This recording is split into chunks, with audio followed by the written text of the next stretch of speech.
Morning. Hi, how are you? Good, how are you? Judge, what's up, buddy? Always a pleasure. I was just saying, my mom to this day, he was the most gracious, kind.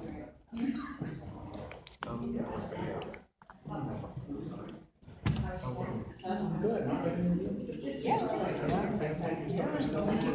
I never traveled. Which chick was that?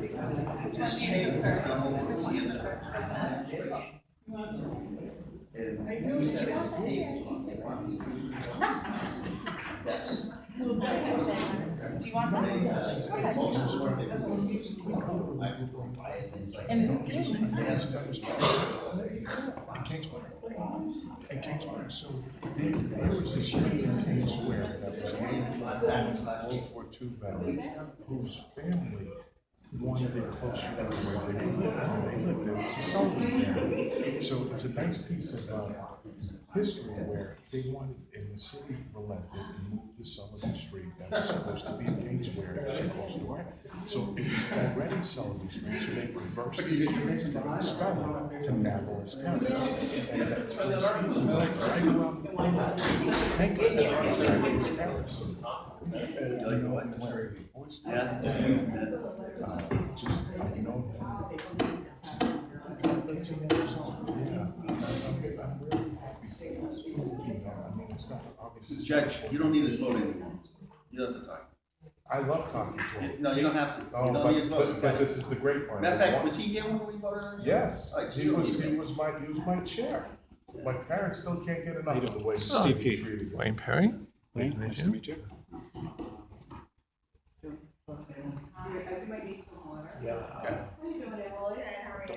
You'll be on YouTube in a couple of days. Okay, You can I'll look tell- forward to You it. can tell your friends what you had to go through. You gonna give me the site where it is? It's called YouTube. Just look for your own name. YouTube and put my name? Yeah. Okay. You do it over here, troublemaker. Well, I have been assured that this seat's going to be empty during the hearing, so I pass it up. All right, fair enough. I'm waiting for her to complain about her chair, which is here, not up there. She could conduct a hearing from here, but that's not going to happen. We'll see. I'm not standing with the fireworks. Good stuff. The one dish that I have to scratch is the higher hanging civil work that I did for my particularly the writing. I love the illustration. I was. I mean, that's sorry. Really was augmenting. All right, I miss it, and I love when, you know, I mean, I'm still one of these nerds that I get these little pages every day, you know, but. Let's start. I'm really looking forward to it.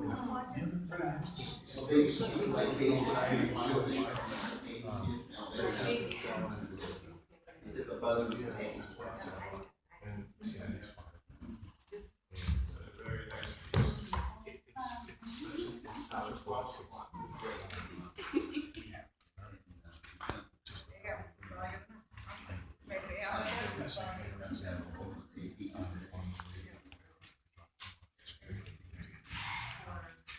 thing is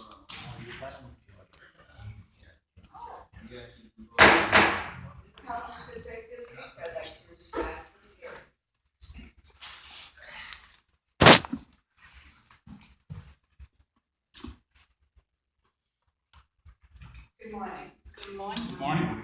Thank you all for coming. I'm Marilyn Petito Devaney, and I will be presiding today.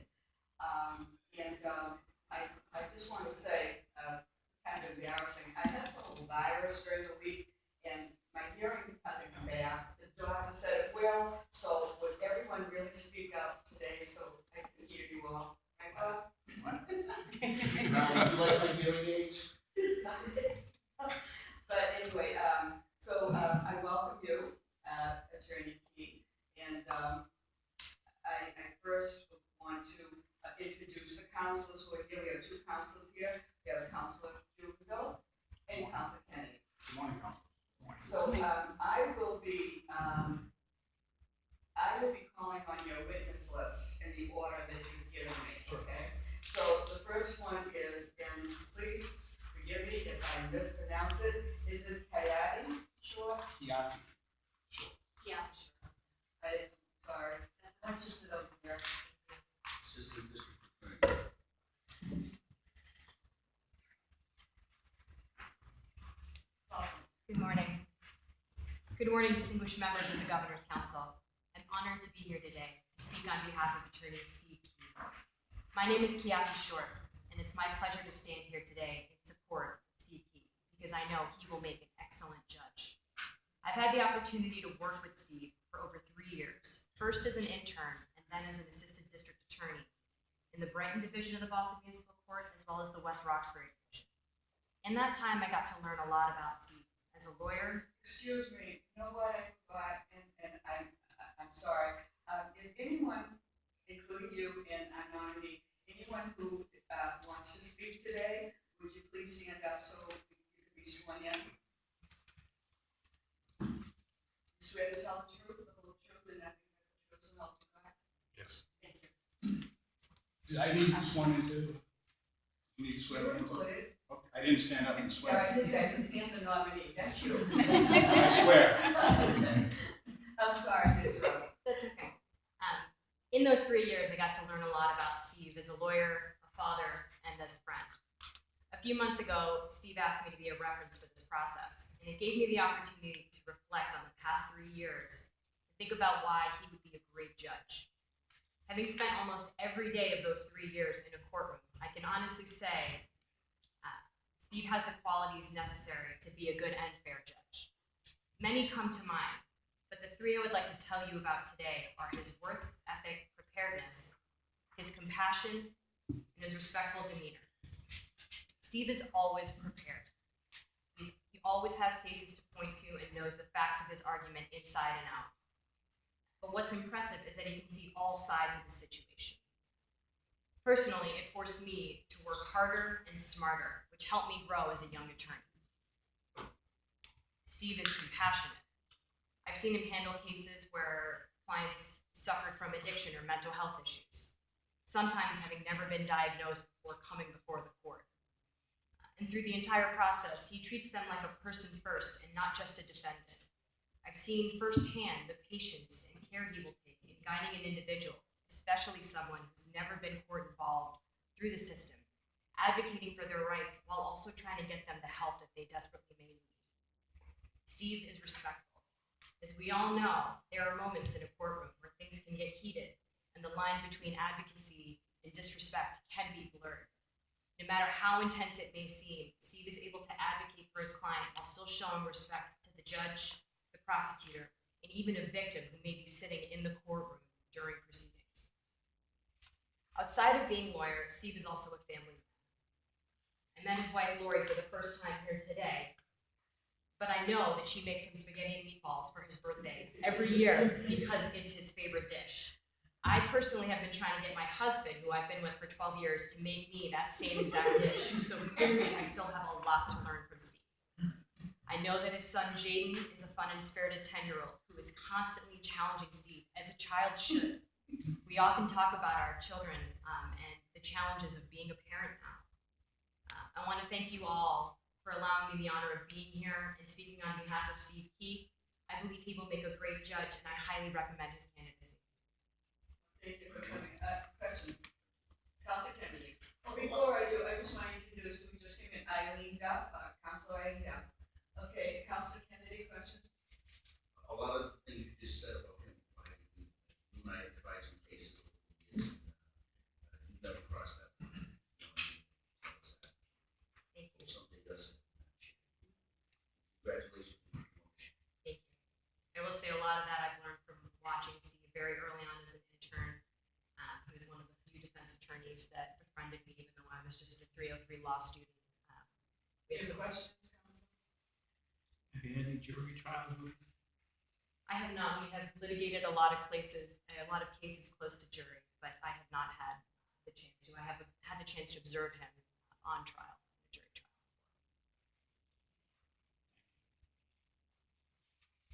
Any other questions? Well, thank you very much. That's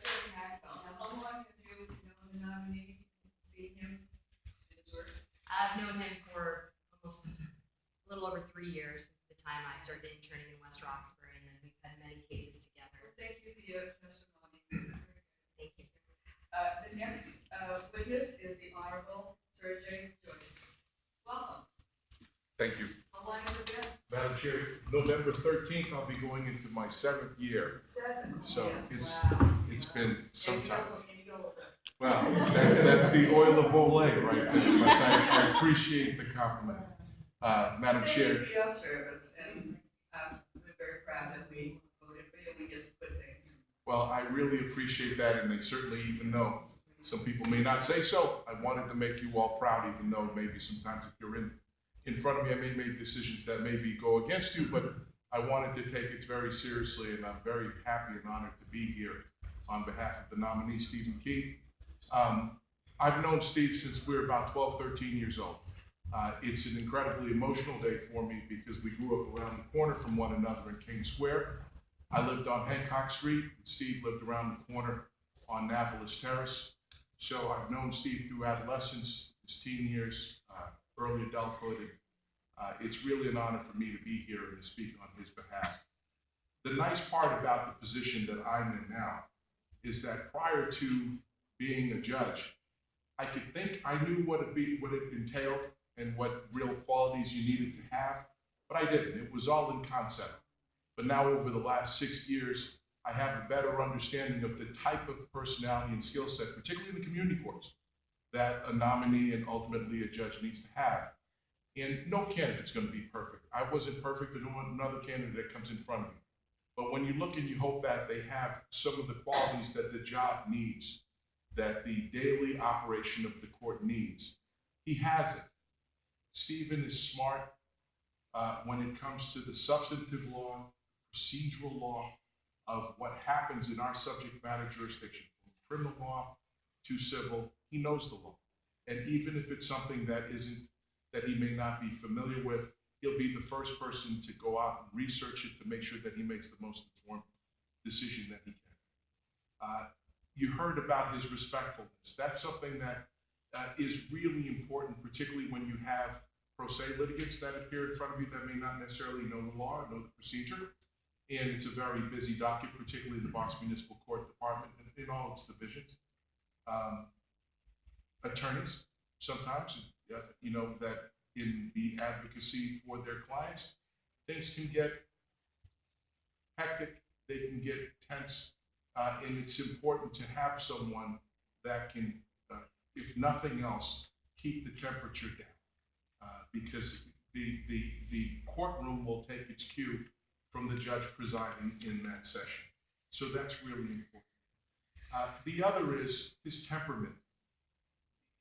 Again, I know that we say this in concept, but one of the things that you don't know about when you're a judge, that you come to find out, when you're a practicing attorney, and I was in that position, you'd be on the other side of the bar and you'd wonder, where is the judge?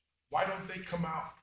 Why am I sitting here and my client's sitting here and they're paying for me to be here?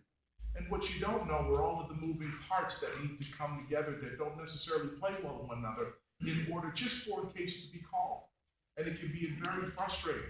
But for the judge, it's important for them to be able to probation or the clerk's office or the clinical services, all of the different moving parts. You need to have the right temperament to not let some of the things that may be beyond your control affect the way that you're going to preside over the session.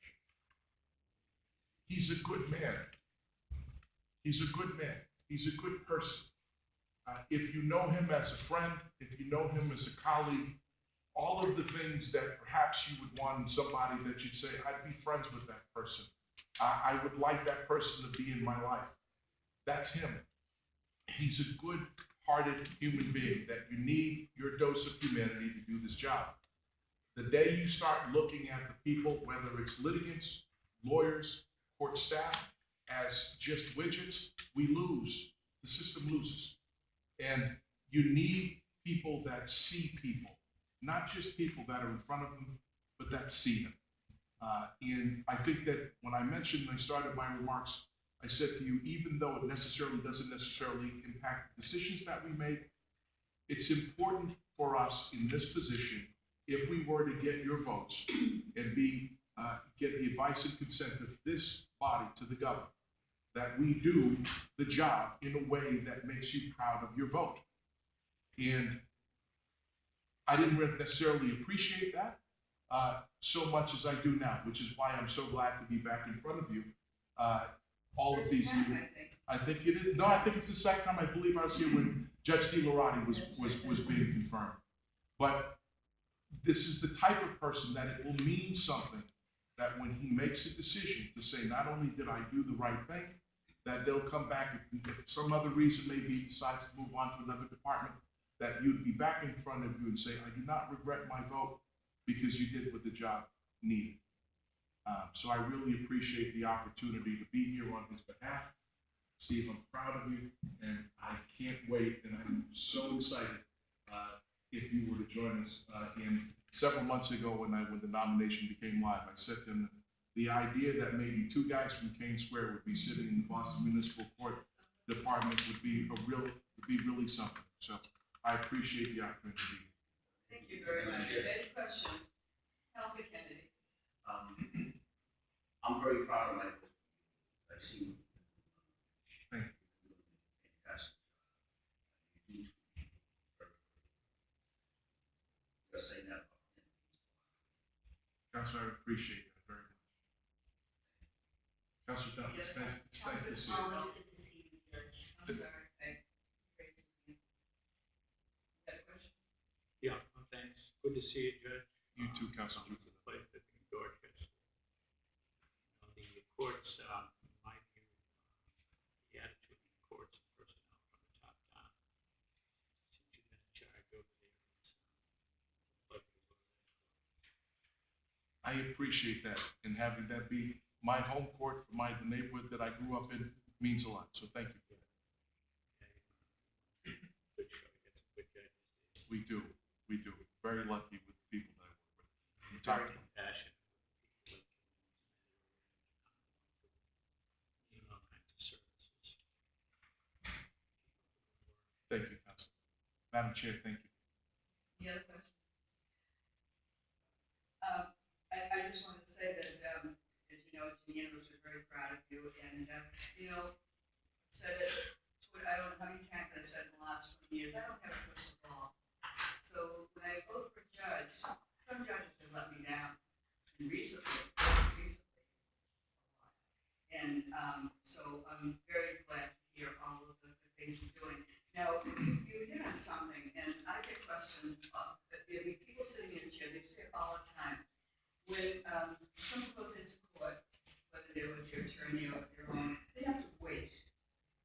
Now, you've observed that when you became a judge. How have you tried to alleviate that problem and get people through?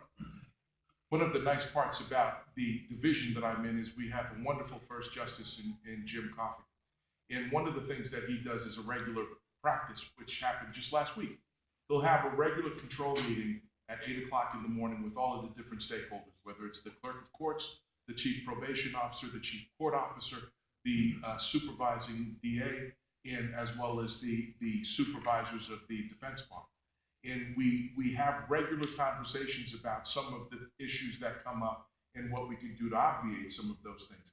So when you do see people, one of the things I think that the judges can certainly do, and I try to do this, if there is a moment where there's going to be a delay, where I need to take a break to allow the parties to get everything together so we can more efficiently call cases, I'll apologize to the people that are there. I'll stand up and I'll explain why I'm taking a break, explain to them all of the different moving parts that needed to be on the same page in order for me to call their case, because it's important for me to address it, that there is going to be a delay, and not to keep the frustration not only down, but also not to have it come out against all the different personnel when I'm not in the session.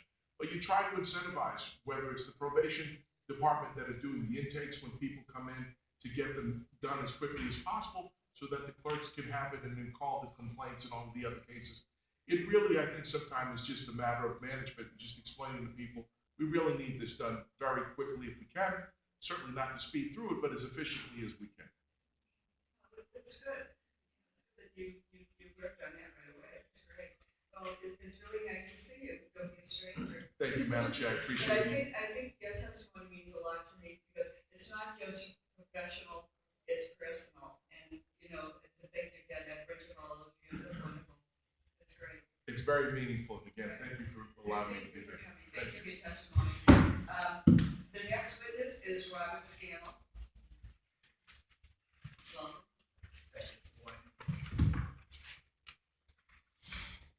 Morning, everyone, and thank you for giving me the opportunity to say a few things about Attorney Key, who I've known for quite a long time. And I'm Bob Scannell, I'm President and CEO of Boys and Girls Clubs of Dorchester. And I've known Steve since May of 1987. I was hired as the President and CEO at that time. Steve was actually one of the first people I met some 32 years ago when I showed up as a teenage member at the Boys and Girls Club. One of those kids who was there every day of the week as a teen. He was active in many programs at the club, but truly shined while serving on the Keystone Club, which is a youth leadership group there. And I remember that he served 3 consecutive years as the president of that club. And that's when I and a lot of us at the Boys and Girls Club became aware of his amazing potential and leadership. In fact, he was also nominated and selected as Youth of the Year 2 times as a teenager. That's the highest honor that our members can achieve while at the Boys and Girls Club.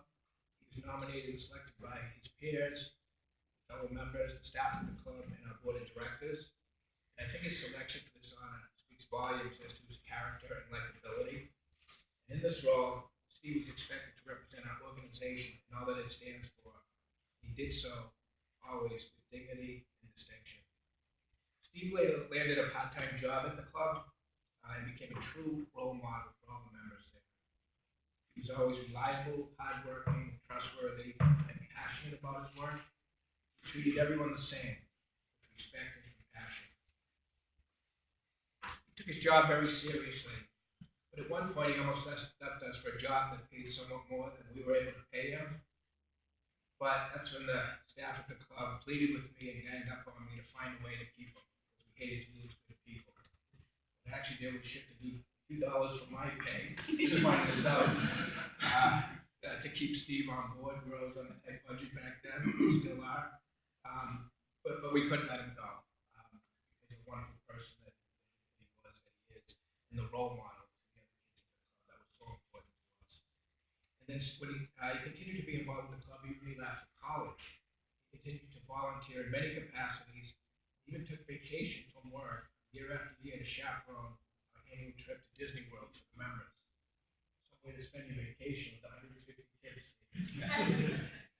And to this day, Steve is a judge, how appropriate, in our annual Youth of the Year selection process.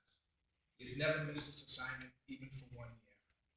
And it's kind of cool that he was selected as Youth of the Year a couple times while a teen, and now he's a judge all these years later.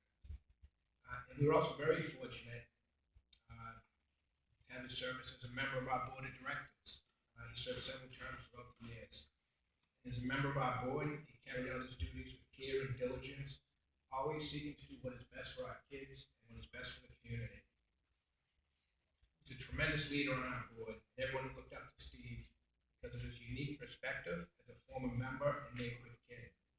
These tough guys from Navalis and Hancock stick together, I noticed. And that board members always looked to Steve for guidance and direction, just like the members did when he was working there and volunteering there. But I have no doubts or reservations that Steve is very well suited to be a judge, knowing that he would be fair, open-minded, honest, and respectful to all. He has impeccable integrity, and those of us who have known Steve for a long, long time have always commented over the years. We've always said that he'll be a great judge someday. And it really jumped out at us early on when he was a young person. That's a true story. I truly hold Steve in the highest regard, and I have no reservations about his ability to serve the Commonwealth as a justice. I'm honored to be here today on his behalf and to call Steve a friend. He is a little gray in those younger days, what seems to be left of it.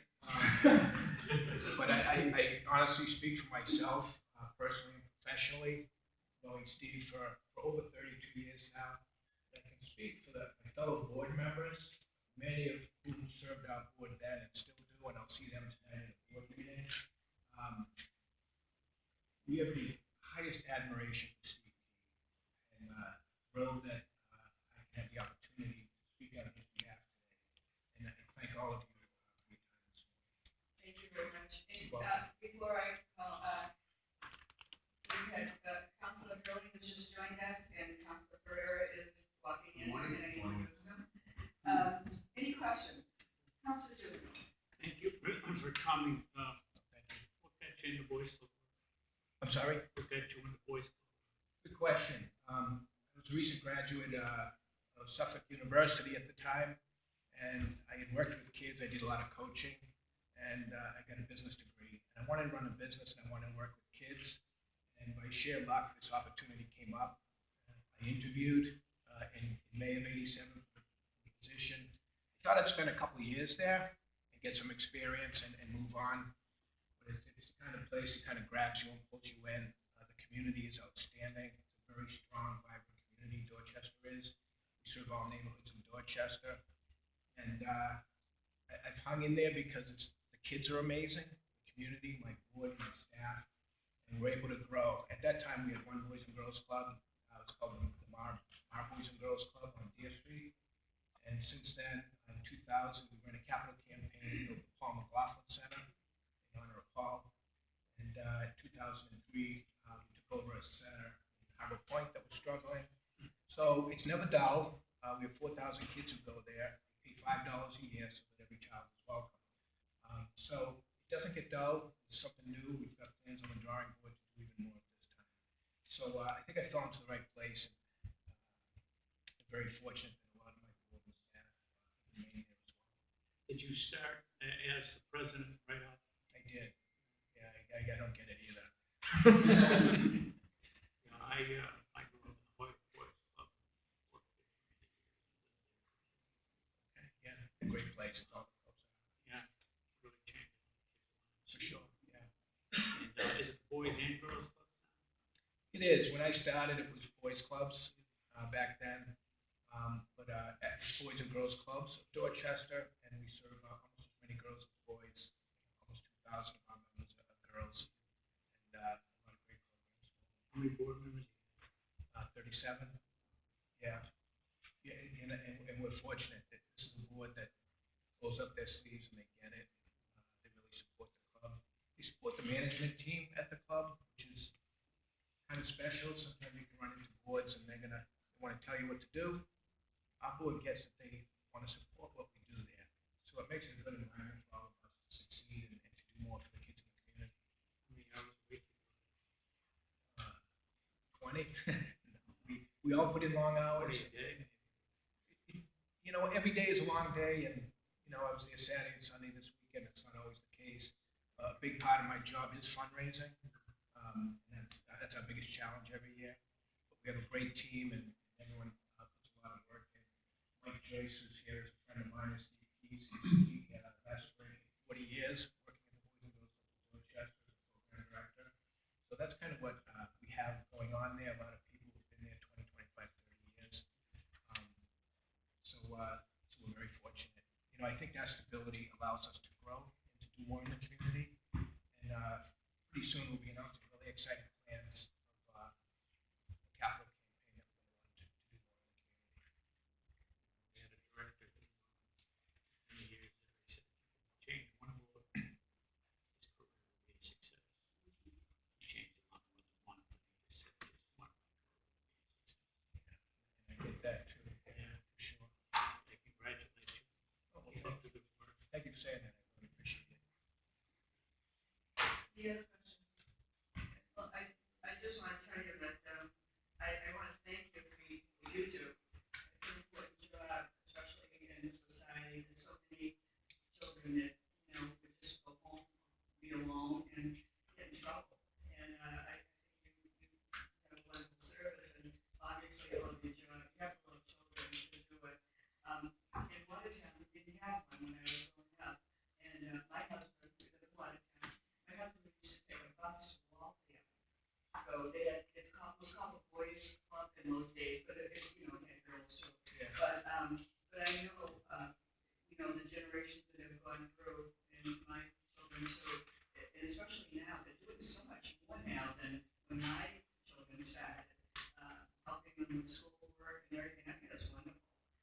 because, especially now, you have parents that don't have the language skills or whatever, and it's really, you're doing a wonderful thing, so I thank you for it. Thank you, and that's a great observation. The club has evolved over the years, and we have infants coming. 6 weeks old, we take children in early ed, up through the teenage years. But yeah, a lot of parents are working, more than one job, and it's hard, and a lot of immigrant families who really need support, and we're there for them, and that's really important, that there's something there for every child. Well, thank you for your testimony. Thank you, appreciate it, thanks very much. So now I've completed the witness list. Is there anyone here in favor who would like to speak who's not on the witness list? Feel free. Time. Would you sit over here with the nominee?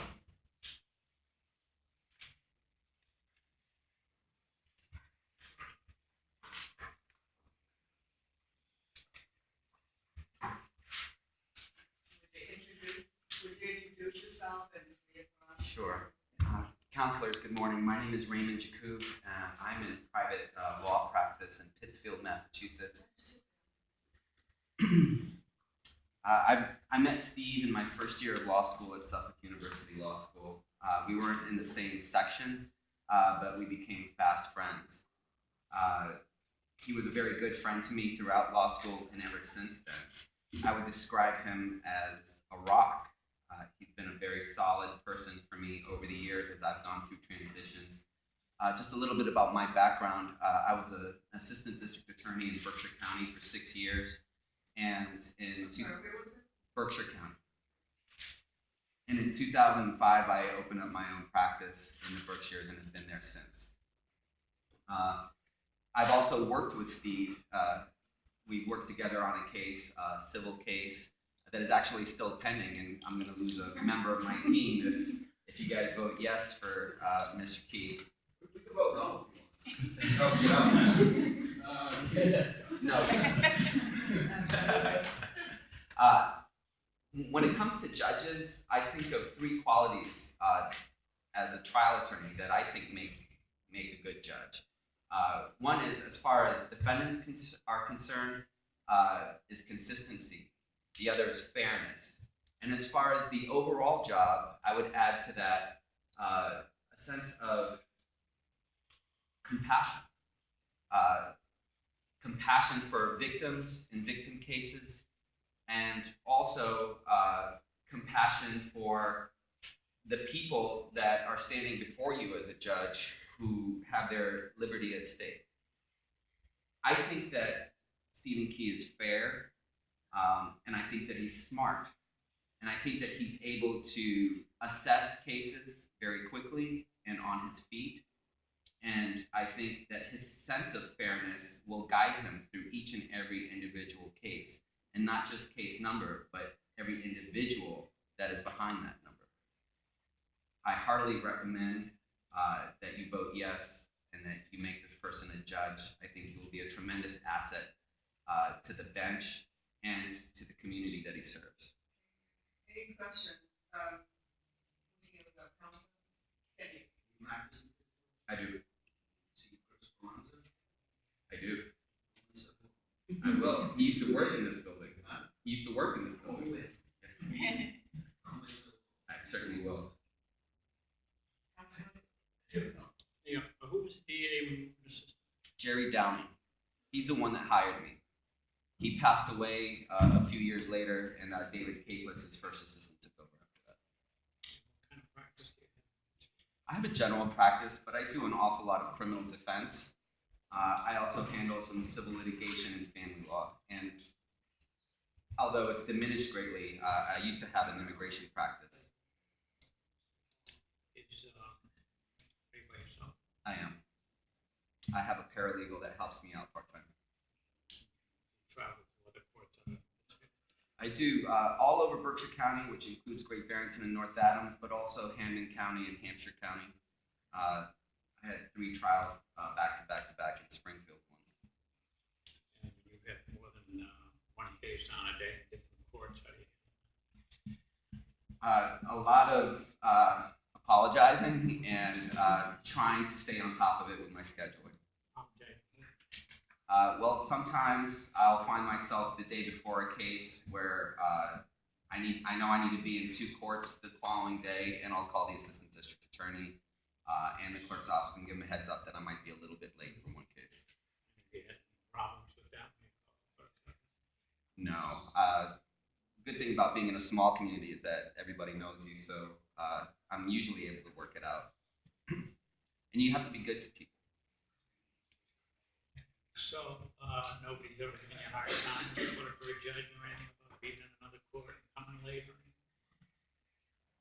They've been very tolerant, but for the most part, I've gotten by all right.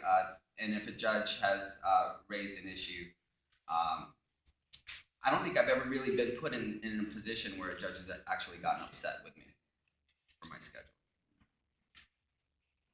Should they, right? I mean, you're not banging out on trials, it's usually pre-trials, right? Exactly.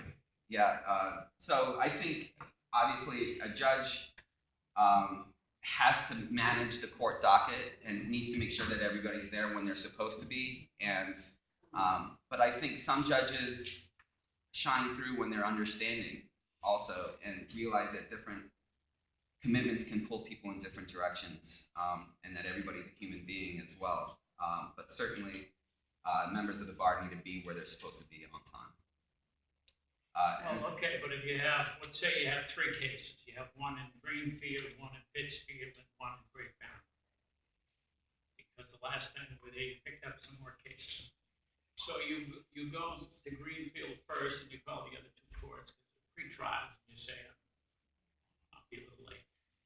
Well, thankfully, I'm usually able to call for that day or file a motion before that day, so it doesn't happen. But if that should arise, and hopefully I'm able to get out of Greenfield in time to manage the other cases, and if not, I'll be on the phone with those clerk's offices. And sometimes nowadays we text a lot, so I'll text the prosecutor and see if there's something that can be done where continuance can be had without me being there, and then I'll be there on the next day. Okay, but you get there, the court's open at 4:30, right? They close at 4:30, yes. Right. So as long as you get there before it closes and your client's okay with you, there's no harm done, right? Hopefully there's no harm done. Why wouldn't it be on a free trial? Well, hopefully you don't show up at the very last minute. Sometimes the prosecutor won't be there. Sometimes the day will end before 4:30. But if something happens where I'm able to get there in time to actually have a meaningful conference in front of the judge, then great. If not, hopefully it could be rescheduled. Most free trials, in my view, they don't really amount to a lot of meaningful stuff. You either work it out with the DA, or if it's like an OUI, there's nothing to be done other than plead or try it. I think because of the congestion in the courts, I think that judges are under a lot of pressure to make sure that there are meaningful conferences before trial. Sometimes judges will get frustrated if pretrial issues aren't worked out, issues of evidence aren't worked out before the day of trial. If the case is called for trial, the Commonwealth isn't ready because of a witness, or the defense isn't ready for a witness, then the judge has to manage these things. They have to manage Rule 36 issues as far as people's right to a speedy trial. They have to manage the right of the Commonwealth to protect the public and put their case forward. And hopefully these things will be brought to the court's attention before the day of trial. So the pretrial conferences really do matter, and all too often we'll go into court and we'll say, we'll just mark it up for trial, and there's no meaningful conference. And then on the day of trial, there might be 8 or 9 motions in limine that a judge will have to deal with, whether to exclude certain evidence. Maybe there's some new case that just came up that calls into question whether a certain piece of evidence is admissible. So the pretrial matters, I think, really do matter or ought to matter. So you have a client and you tell your other clients to get there at 9 o'clock, right? I try to tell them to get there by 8:30. Yeah. Well, whatever. Sure. But it's the client that has the obligation to be there at 9 o'clock, right? Correct. The lawyer doesn't have the obligation to be there at 9. I guess it depends on how you look at it. I certainly wouldn't want my client waiting in court all day without me being there to explain things and calm his or her nerves. Well, yeah, but you're gonna be late, you would have contacted the client, said, look, I've got another case, you just get there and wait for me and I'll be there, right? Absolutely. Usually clients are okay with that. If they don't have anywhere to be, then I guess they don't really have much of a choice. More often than not, they're probably not okay with that. They're not okay with that. I don't think so. I think that if they have to be there at 9 and they have, whether it's appointed counsel or retained counsel, I think they want their representative to be there with them. So how do you go more than one court date? I try to avoid it as much as possible. And if it happens, it's either because of my fault with scheduling and then I have to make amends with my client, or try to make sure that it doesn't happen. Well, yeah, but if you got a busy practice and you set a date in the court, between that date and the next date, 5 new clients come in and they've already got court dates in some court. And they conflict with the case you have. And so I'll just try to manage expectations. I'll say, listen, I have to be in another court. I can't be certain when I'll be in your court. It may be as early as 10 or 11, but it could be a little bit later. I just ask you to bear with me. And usually clients are okay with that. Some aren't, but most are. I Right? think so. So have you ever had a judge give you any problem for being late? I've been pretty lucky. The judges that have been on the bench in my cases have been extremely understanding. The 1 or 2 times when I might have received a remark from the bench, usually I've been able to deal with it. And what about aside from trials that are scheduled? It's different than a trial schedule. But for pretrial matters, have you ever had judges deny your request for a continuance? When I haven't been able to be there? No. And what about the court you go to? Let's say you're going to be requesting a continuance. Do you have to appear in those courts, or can you fax in some motion to continue without being? Sometimes I can fax in a motion to continue. Why can't you do it all the time? I think it depends on how important the hearing is and something that really needs to be addressed. Sometimes I just have to be there, but if a motion to continue is to be entertained, I would say in every chance, in every one of those circumstances, I've been able to fax in a motion to continue. In the clerk's office, get the DA's assent. Yes. Certain Berkshire Superior Court doesn't usually take faxes, but if I call ahead and say, would the court consider a fax motion to continue because I'm in a remote location, then they'll usually say it's okay. I just wanted to say something. I think it was my second year of law school. I tried out for the trial team, and so did Steve. I didn't make it, but Steve did. And it was because of the way that his mind works. He's able to look at a complex set of facts and figure out exactly where the issues are. And I've always been impressed by that. And so in addition to being somebody who is compassionate and fair, he's also smart, and I think he will make correct rulings of law when called upon to do so. Did you come down here from Pittsfield today? I did. Council Hurley has a question. Oh, I before wasn't that, finished yet. I want to say that Councilor Ainella has joined us. And did you finish? No. I'm sorry. Okay, I'm sorry. But continue. No, I'm done. Oh, you're done? Oh, all right. I thought you said you were, okay. Councilor Hurley has a question. I just was wondering, is the case that you have with Attorney Key, is that the one with Harry Miles? It is. Is that the Harry Miles from It is. What kind of case is it? It's a wrongful conviction claim. The client had a conviction overturned by the Supreme Judicial Court after 14 years in jail because of DNA evidence. The person chose to file under the wrongful conviction statute, and Mr. Key was part of a 3-person team working on the case, which is still pending. Well, you want to regards to Mr. Miles. I will, thank you. And representing the district that includes the 3 courts that Councilor Jubinville